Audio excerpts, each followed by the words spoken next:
వీడియోలో వస్తాయి. 0.8 స్టేబుల్గా ఉంది. 0.9 స్టేబుల్గా ఉంది. 1.1 స్టేబుల్గా ఉంది. 0.7 స్టేబుల్గా ఉంది. 0.6 స్టేబుల్గా ఉంది. 0.6 అది కూడా స్టేబుల్. 0.8 స్టేబుల్. 0.59 0.6 కదా ఆల్మోస్ట్, అది కూడా stable. 0.8 stable. 0.7 1.2 lower end stable. అన్ని వోల్టేజ్లు స్టేబుల్గానే ఉన్నాయి. 6 to 180 అంటే ఆల్మోస్ట్ సిపి మీకు వెళ్ళాల్సింది ఇది, అందుకే డౌట్ వస్తుంది. ఒకసారి పీడబ్ల్యూ హోల్డ్ ఎక్కడ ఉంది దాని పక్కన కేస్ హోల్డ్ పైన అది కూడా బాగానే ఉంది, కానీ టెస్ట్ పాయింట్ కొంచెం మనకు డౌట్ ఉంది. అది 1.8 వస్తుంది పేస్ హోల్డ్ పైన అంటే సిపి.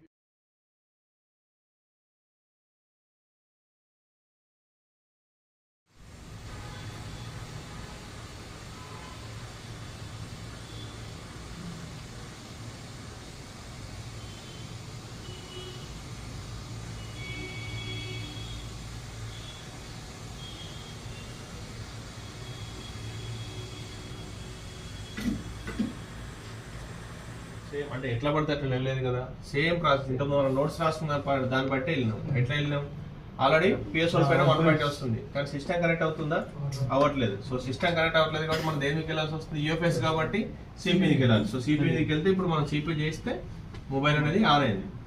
ఛార్జింగ్ సిమ్మల్ లోగా చూపిస్తుంది. బ్యాటరీ బాగుంది, ఇది బ్యాటరీ హెల్త్ బాగాలేదా ఆల్రెడీ. రైట్, మనం ఒకసారి బ్యాటరీని కూడా రిపేర్ చేసి చూడొచ్చు, లేదంటే వేరే బ్యాటరీ అయినా మార్చేసుకోవచ్చు. ఆల్రెడీ అక్కడ 1.6 కూడా తీసుకుంటుంది చూడండి.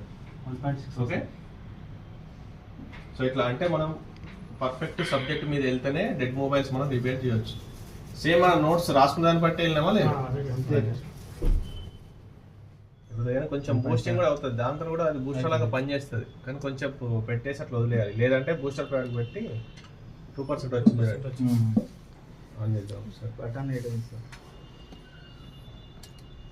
పంపించారు, షాప్ నుంచి పంపించారా?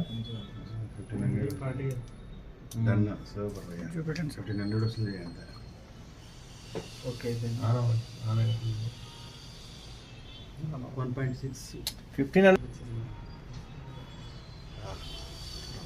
Okay right. చిటికలు రైట్, టచ్ కూడా అన్ని పని చేస్తున్నాయి కదా. ఇది ఓకే. లాక్ తెలుసా? అడుగు లాగడుగు నాకు తెలియదు కదా. Right, okay.